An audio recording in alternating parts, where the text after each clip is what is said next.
Good morning, everyone, and welcome to worship on this Sunday morning in the season of Epiphany and also on this Martin Luther King Jr. weekend. It is good to see everyone. I want to give a special welcome to anyone who might be new or visiting us for the first, second, or third time. To any visitors, to any folks who may be returning after a period of absence. It is good to be together, and this is work that we do communally. This is part of our work that is the body of Christ, and so it is a gift and a treat to be able to gather even in these unconventional kinds of ways. We are committed to the body of Christ and to being fellowship together with one another. We have a special guest speaker this morning that I'm really excited for us all to hear. Her name is Jill Boone, and she is a West Seattle resident, and she has a practice of Buddhism, and she's going to share with us a bit about her own journey, her own spiritual path, and where that has taken her. And this is part of our series of January being the kickoff month for Alki's new and revised, refreshed mission to be a presence in the world that is open and welcoming, and to intentionally cultivate multi-faith relationships. And by starting with getting to know our neighbors, starting with meet and greets, and it is okay and very much okay to start with a beginner's mind, to start at the place of curiosity and getting to know, and it is okay to not know things, and it is okay to be in that learning mode. We are students of the new mission of which God has called the congregation to. So we will have a bit of a more thorough introduction of Jill in just a little bit, but I want to let you know that she will be our guest speaker today. So please plan to also stay for the coffee hour afterwards, because she will be available for a time of questions and answers. It'll be an interactive time where we all can come off of mute. You can put your questions in the chat as you think of them throughout the service. So welcome to everyone. Let us now turn to our call to worship. Thank you, Pastor Kelly. Good morning, everyone. This is Kim with our call to worship. God of our ancestors and God of our dreams, we gather today to remember that you have created us all in your image and in your likeness, and we still have the courage to dream the impossible. We remember how you spoke to us in the darkness and created light. We remember the ways you have delivered your people through trials and tribulations since the beginning of time, right up to this present moment. And we still have the courage to dream the impossible. God, you have been the guiding light along all the paths of hope and love, leading toward a beloved community where we are all equally seen and radically loved. We gather today remembering your presence among us, and the call to do justice, love mercy, and walk humbly with you and our neighbors. Let's now turn to our opening song. Thank you, Betsy. In honor of our upcoming Martin Luther King Jr. Day, let us revisit the Black National Anthem, Lift Every Voice and Sing. Please join with me in song this morning.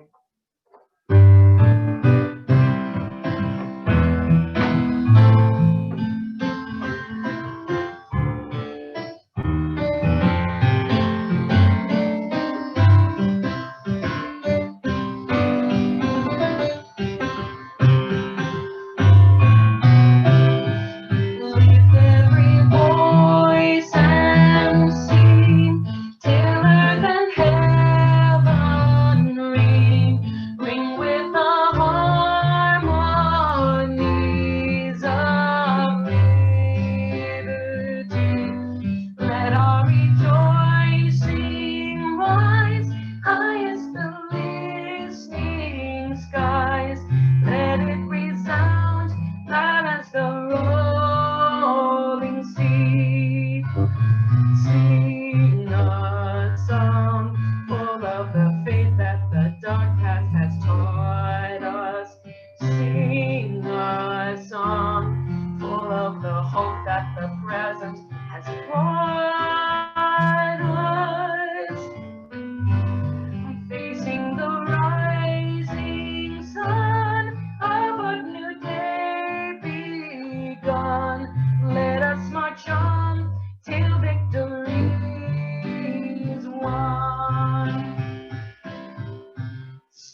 in one earth.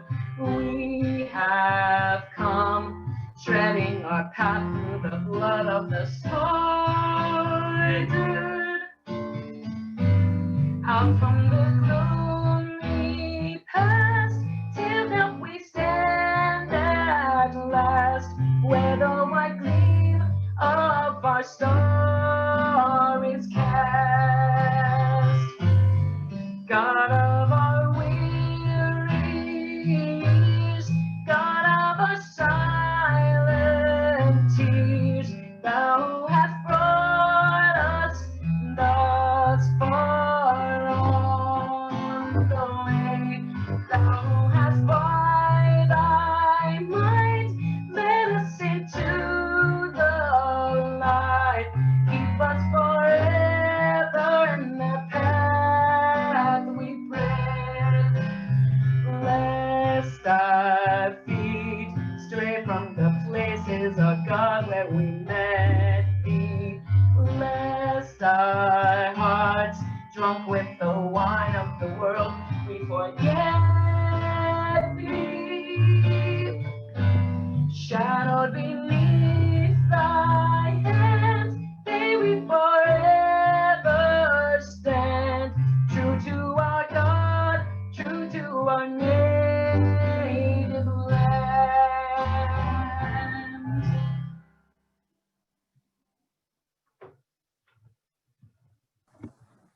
Thank you so much, Betsy and everyone. That was beautiful.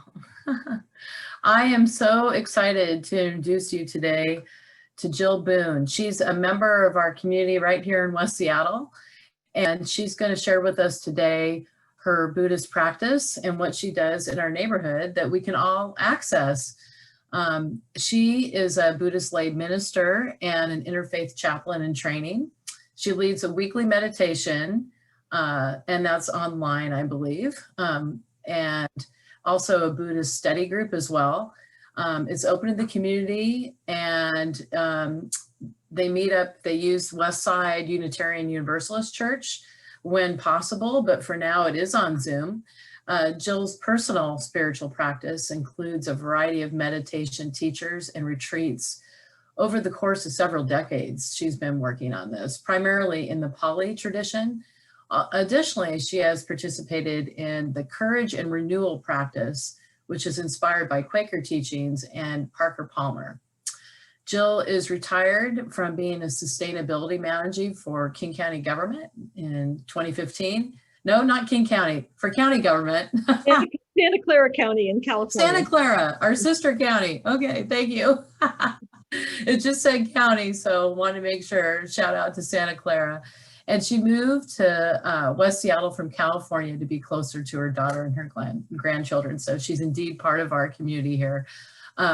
She has fallen in love with the Pacific Northwest for all its beauty, its weather, and the opportunities to kayak, and of course, being time to spend time with her grandchildren, of course. So Jill, we're just really pleased to have you here today. We want to open our arms to you, our minds and our hearts to what you're sharing with us today, because we see ourselves as one giant family, and for which you and all of us are a part. So welcome, and thank you for spending this time with us today. Thank you. I'm really pleased to be here and to meet all of my UC neighbors. So give me a second. I'd like to get everybody on gallery here. There we go.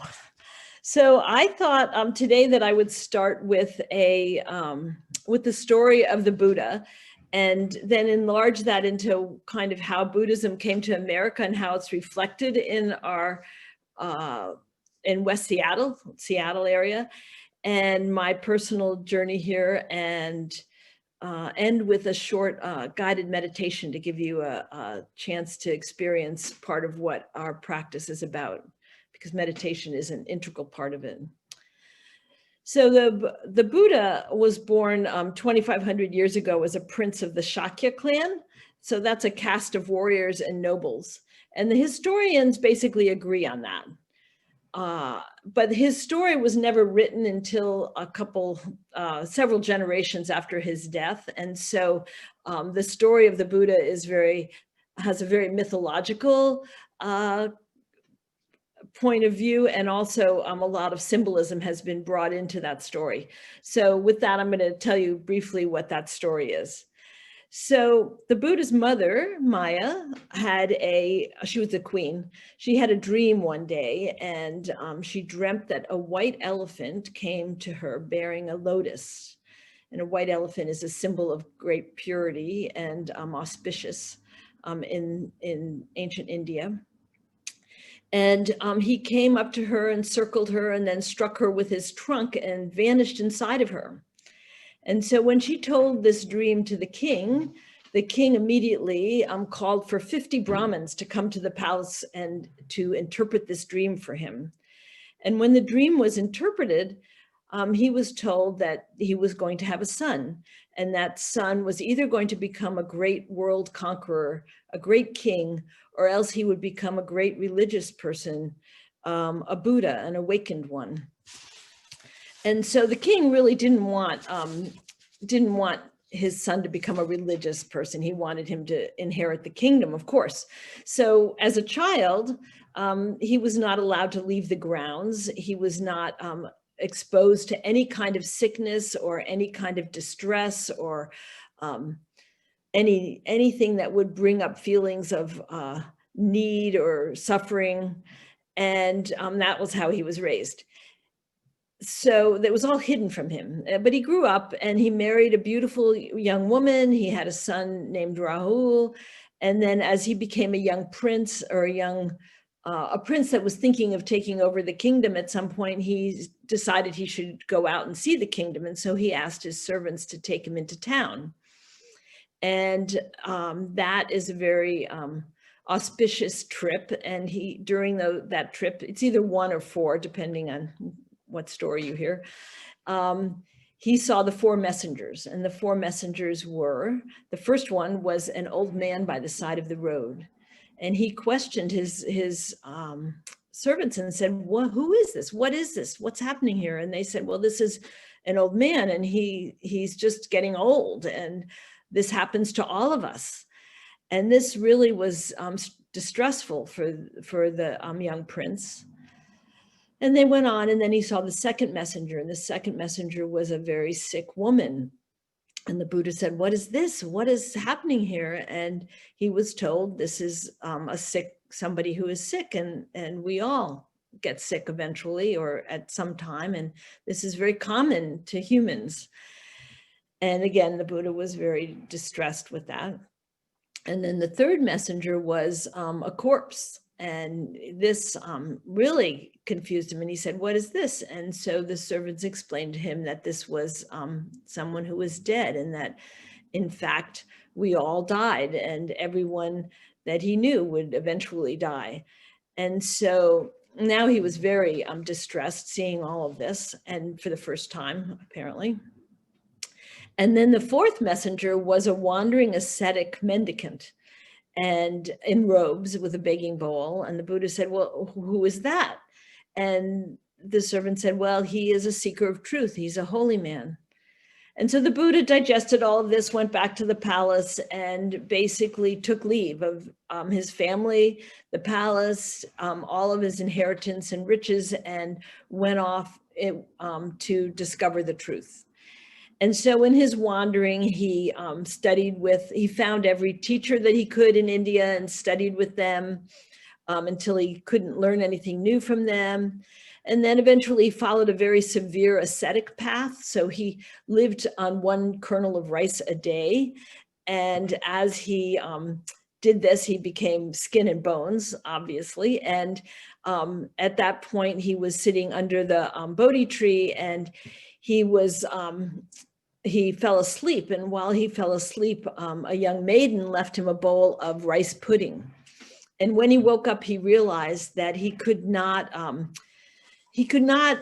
find the truth and seek enlightenment if he was dying. So basically, he ate the pudding. He gave up the idea that one had to starve oneself to become enlightened. And he regained his health. He sat under the Bodhi tree, and then he reached a moment of enlightenment. And at the moment of enlightenment, he was challenged by whether he could really claim that. And he reached down to the ground with his right hand and called on the earth to witness his enlightenment. So this is all very symbolic, but if you go to the Asian Art Museum where you see a Buddha with the hand touching the ground, that is the moment of his enlightenment. And that's depicting basically him calling on the earth to witness who he was. So following that, he started to teach. And in his very first sermon, he said, "I teach one thing and one thing only, suffering and the end of suffering." And that is a very key piece of Buddhism. A lot of times people feel like Buddhism is about the suffering end of it, but actually it's about the end of suffering, of how do we actually reach a point where we don't have to be distressed, basically. So he ended up with a big following of monks and an order of nuns. And then after his death, I'm going to skip ahead, the monks ended up starting to quibble among themselves about what rules they actually had to keep. And so that became the first division of Buddhism. And they split over that. And so we ended up with two major branches of Buddhism. And then those developed into all kinds of different schools. And as they reached out and went into different countries, they kind of melted into the country and adopted some of the cultural and other beliefs of that country. So today we have a huge number of different types of Buddhist organizations, churches, temples, practices. And very much like Christianity, you know, where there's a number of different denominations and all. Although in Buddhism, we don't even agree on what the birthday of the Buddha was. So some celebrate it in December, some celebrate it in May. So we're not quite as put together, maybe. Anyways, so today we have three major schools of Buddhism, and I just want to touch on those quickly. We have the Pali tradition, which is also called Theravadan, and that's based on the earliest teachings, and that's where my personal practice comes from. If you've heard of Vipassana or Insight, those are all from the Pali tradition. It's practiced widely in Thailand, Sri Lanka, Southeast Asia, you know, Cambodia, Laos, that area is very much in that tradition mainly. And then one of the main famous teachers of that tradition is Ajahn Chah, who was a very well-known, well-loved Buddhist monk in Thailand, and a number of Americans studied with him. And so I'll get into that in a minute. So the second one is the Tibetan tradition. And so the Tibetan tradition, the Dalai Lama, you've probably all heard of the Dalai Lama. He is actually the head of only one of 4 schools of Tibetan Buddhism. Excuse me. So so the Tibetan tradition, though, is practiced widely in Tibet and Mongolia, interesting, and Bhutan, and a lot of India now because Dalai Lama is there. He once said, "My religion is kindness." And I think that sums up the Dalai Lama pretty well if you've ever seen him talk or interviewed or anything, that he comes with such an open heart into his practice. And he's had quite an interesting life escaping from Tibet when China took over and all. And then we have the third main type, and that is Zen. And Zen is practiced in Japan, Korea, Vietnam, also in China. And one of the most famous leaders of Zen from Asia is Thich Nhat Hanh, who you might have heard of. And Thich Nhat Hanh has just worked tirelessly for world peace in his lifetime. He worked in both Vietnam and in Europe, and then was not allowed to come back to Vietnam at one point during the war. And so he was exiled for, I think, 39 years. And just became really beloved by the Western community as well as, you know, the Vietnamese. So he taught a lot about walking and walking meditation. And one of his famous quotes is, "We have to walk in a way that we only print peace and serenity on the earth. Walk as if you are kissing the earth with your feet. And that, I think, really exemplifies a lot of who he is. So how did it come to the US? So, I mean, we still have most of the Buddhists in the world are in Asia. Only 1% of Americans are Buddhist, but Buddhism came to the US with the earliest Asian immigrants, with the Chinese who came and worked on the gold rush and built the railroads and things. So there's a whole import of Buddhism that it comes from Asia, and they founded temples and monasteries here that correlate with the different countries and the cultures. And the Seattle area actually has 50 different, I think it's about 50 different temples and monasteries that are based on a lot of the Asian countries. So for instance, we have a lot of like Japanese temples. I think I have a list here, about 14 Japanese ones, and 6 Chinese, and 3 Cambodian, and 10 Korean. And so there is a great number of Buddhists in America that still practice in those traditions in the Asian, and a lot of the temples speak other languages as well as generally English. So about 2/3 of the Americans that are in Buddhism are part of that Asian influence. But then there's about 1/3 of us that are non-Asian converts. And in about the time of the Civil War, books started getting translated into English. And so people in the West started getting interested in what is this other religion. In the early 1900s, I think there was a Zen master who was invited to come and teach in San Francisco, and he started getting followers. And then later on, when Tibet, when there was a big diaspora from Tibet, some of the lamas came here to immigrate and started teaching Tibetan.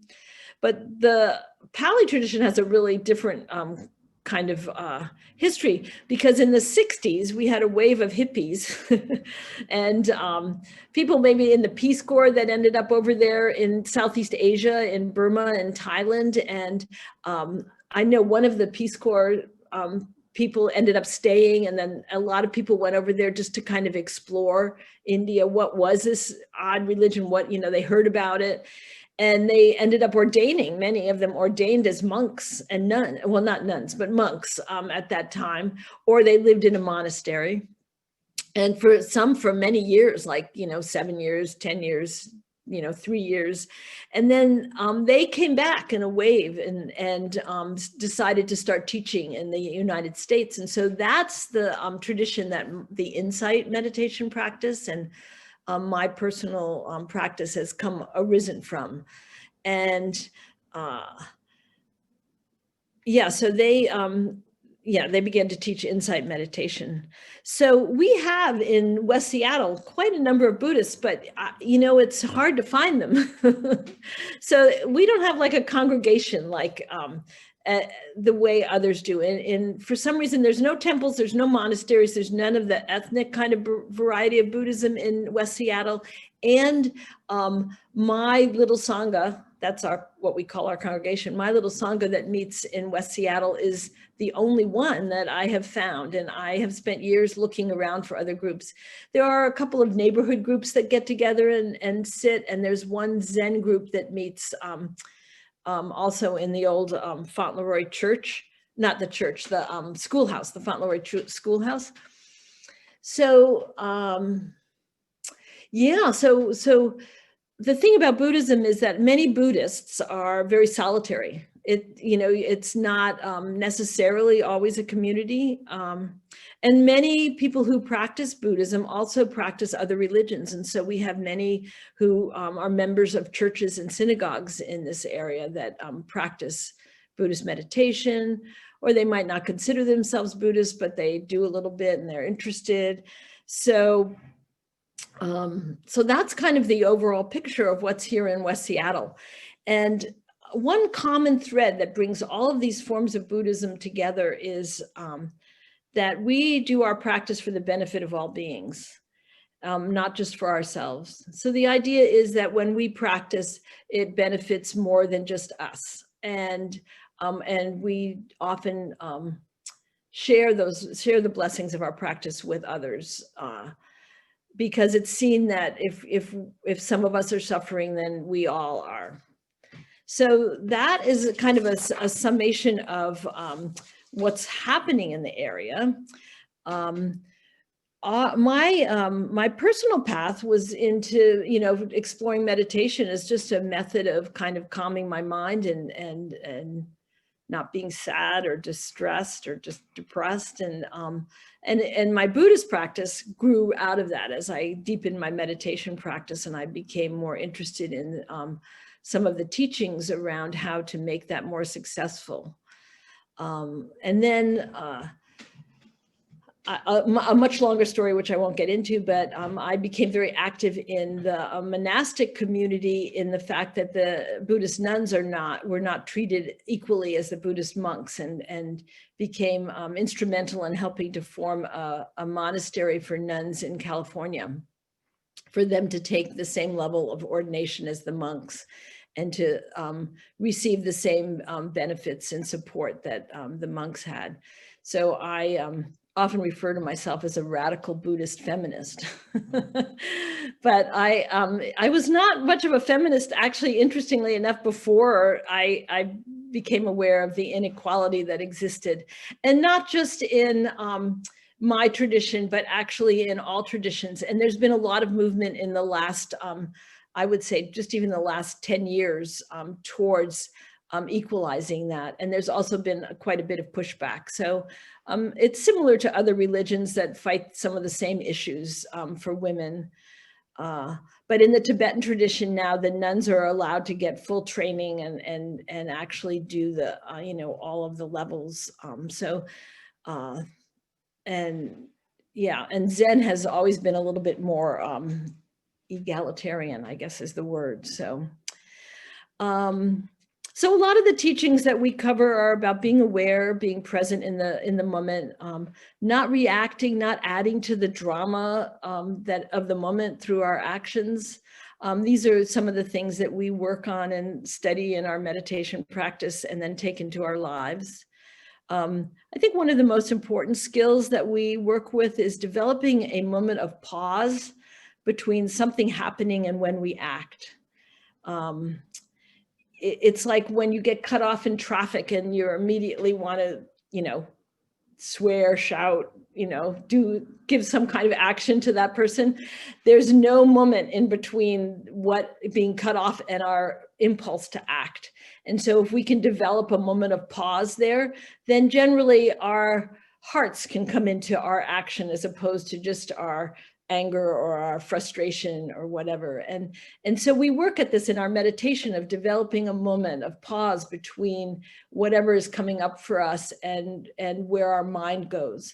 And as that gets developed in our practice, we notice it when we get cut off in traffic, that actually we can actually have a sense of wonder about why this person feels that they have to drive so quickly or erratically or whatever, and not respond by adding more hate and anger to the world. Let's see. So that's pretty much what my practice is about. There's also, of course, a practice of loving kindness and compassion, which we sometimes bring into our meditation practice and also into our lives. A lot of Buddhists are engaged with social work, social action, and they might teach meditation in the prisons, often, reaching out to the people who are the most in need to supply some kind of support and care for them. So with that, I thought that I would lead a short meditation and give you a sense of what this is all about. So I hope you're all game for this. If you've never meditated before, it's okay. I'm going to guide us through it, and it won't be very long.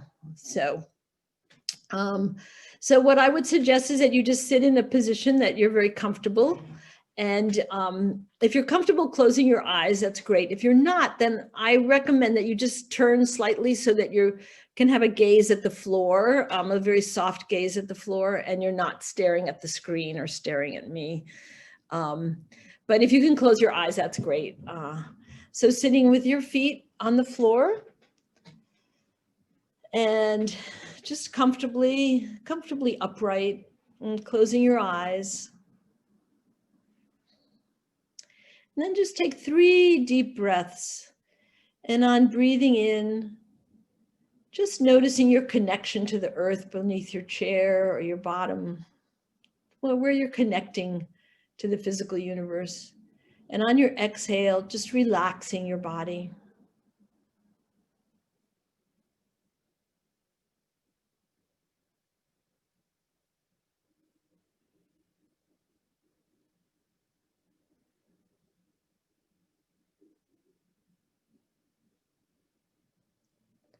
And now letting your breath return to normal.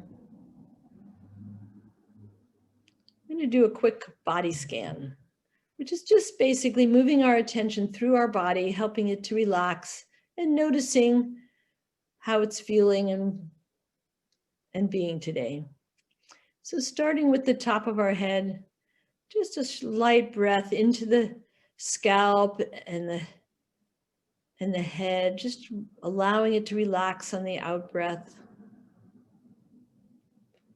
And breathing into our forehead and our eyes and softening our eyes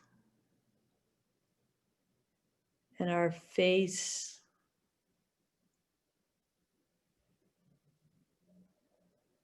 Softening our jaws.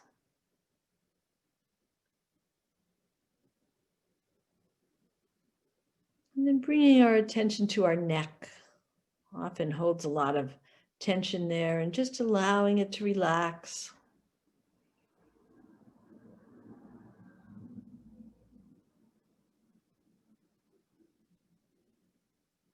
And bringing our attention to our shoulders, our collarbone. Allowing them to just relax.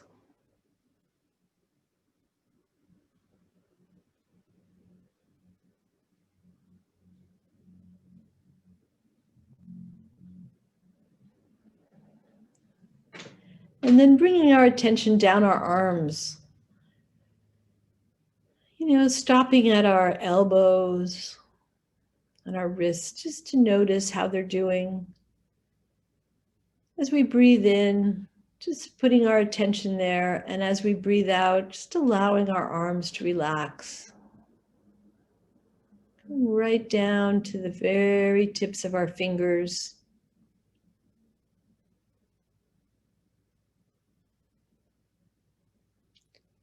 Noticing any connection between our hands or our arms with our legs or the couch or the chair, just where it's connecting to something else. And then just one more time, allowing it all to relax.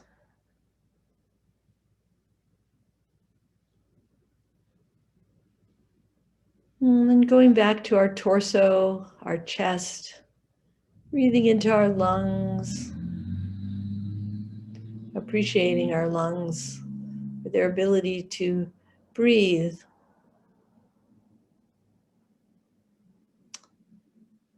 And breathing into the space around our heart. Again, allowing our body to relax, our rib cage.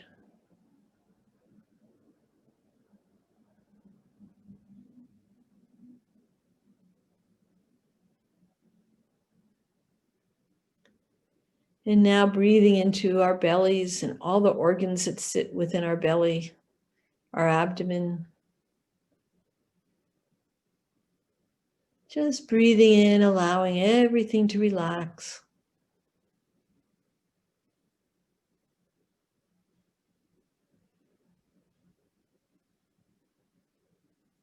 And then our hips.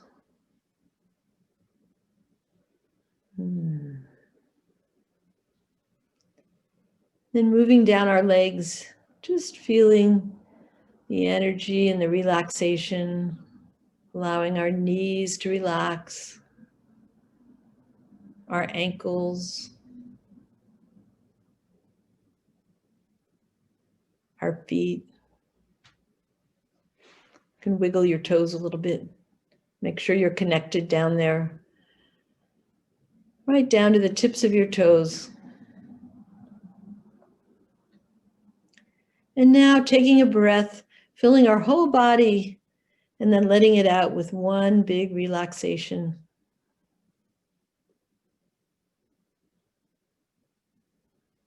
And now, as we have our body calm, just notice your breathing, your normal breathing. Don't work with it, just notice what it's doing. And notice where in your body you notice it the most. It might be at your nose, or it might be at your lungs. Or maybe you notice the moment between the in-breath and the out-breath. That one moment when everything just kind of hangs there before you breathe out.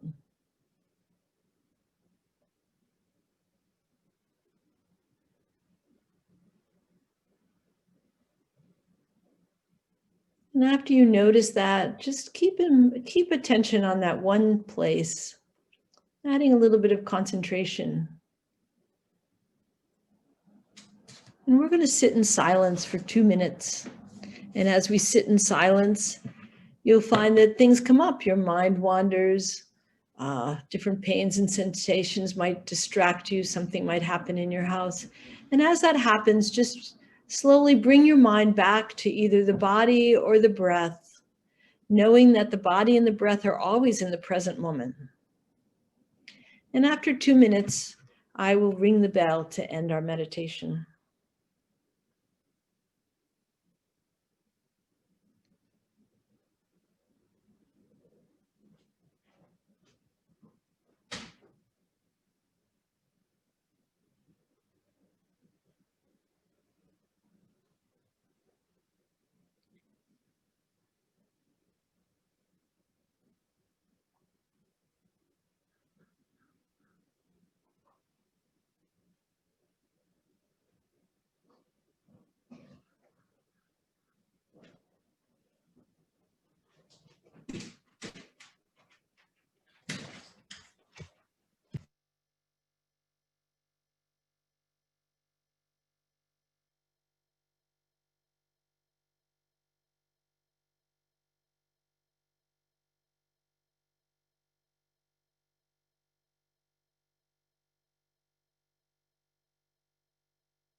May the blessings and goodness that arises from our practice here today be shared with all beings everywhere. May all beings be safe and free from harm. May all beings be healthy. May everyone be happy and well.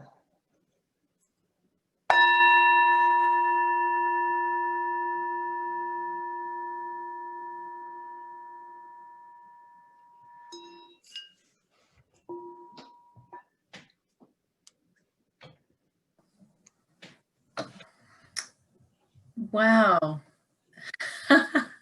Thank you so much, Jill. Thank you so very much. Your presentation was absolutely poignant. I wanted to say that personally, it really resonated with me about the pausing and taking action. We're such action figures on this planet, and we often shoot before we aim. And what we need to do is more of that pause. That little gap of time can make all the difference in the world of how we are able to navigate. So thank you for that reminder, and thank you so much for the blessing of meditation. Wonderful.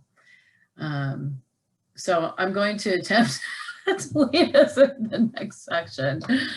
At this point in the service, I'd like to provide an offering prayer. So let's turn to our offering prayer.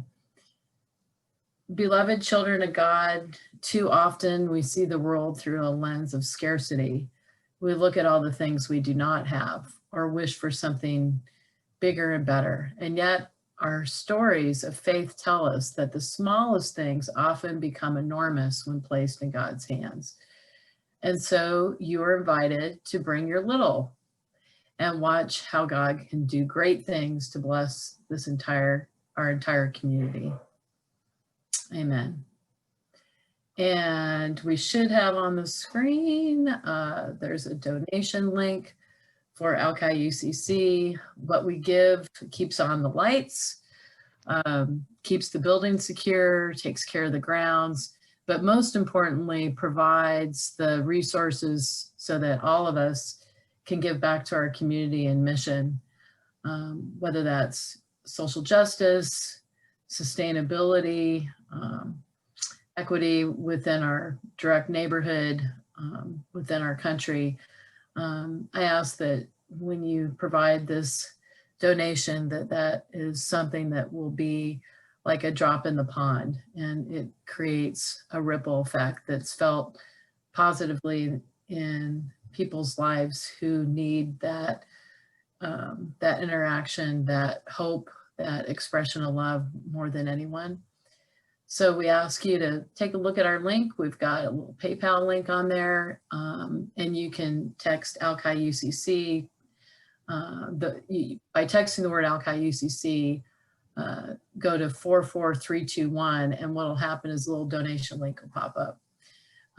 So we ask that you consider this, especially as in this first quarter of the new year, as we embark on our mission and our future story, our third act, which is truly embracing what we said unanimously back in November, that we want to be a community that is extending out into our neighborhoods, into the entirety of the West Seattle and regional area by working with partners. And I think today's presentation by Jill just underscores how much we have in common and how much good that we can do if we align ourselves in God's justice and peace.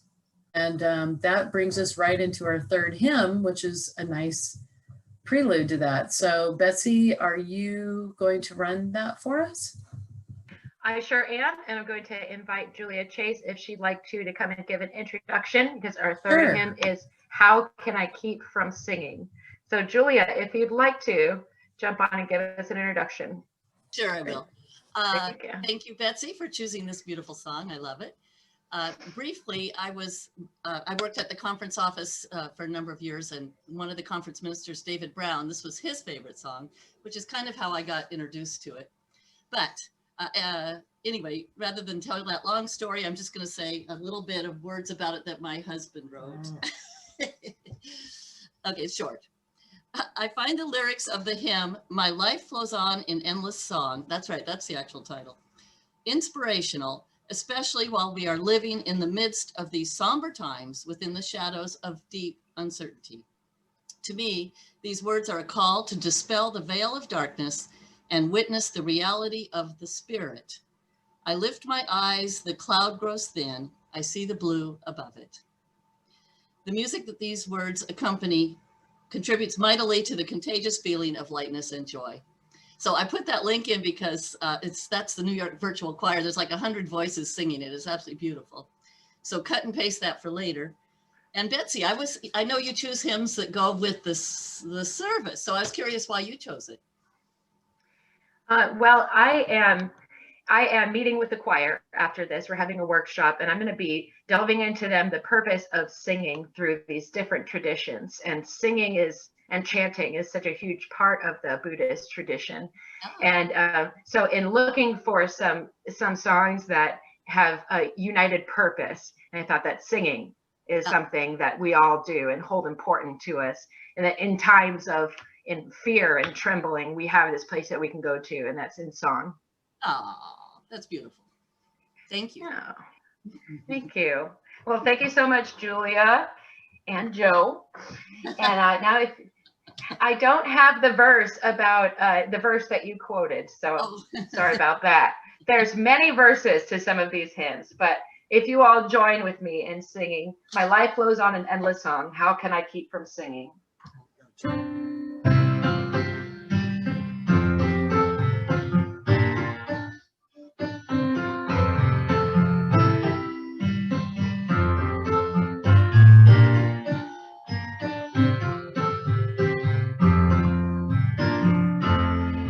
My life goes on in endless song above its lamentation. I hear the real, though far off hymn that hails a new creation. Through all the tumult and the strife, I hear its music ringing, its songs an echo in my soul. How can I keep from singing?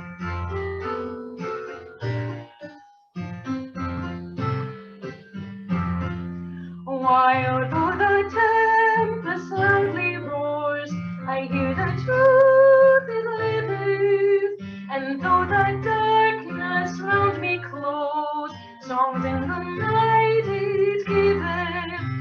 No storm can shake my inmost calm, while to that rock I am clinging.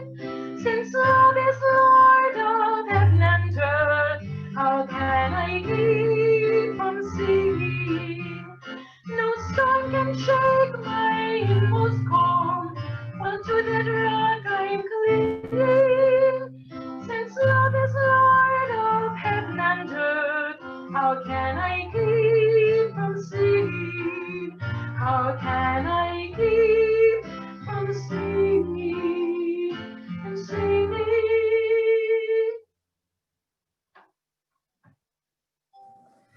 Well, obviously we cannot keep from singing, especially after that. Thank you so much, Betsy.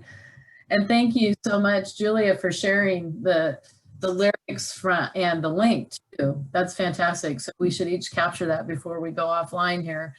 I'm going to close this with a benediction quotation that's from Ajahn Chah. And I was going to ask Jill, because this looks very much like it could be from Buddhist teachings, if she wants to anchor us in the author before I read the benediction.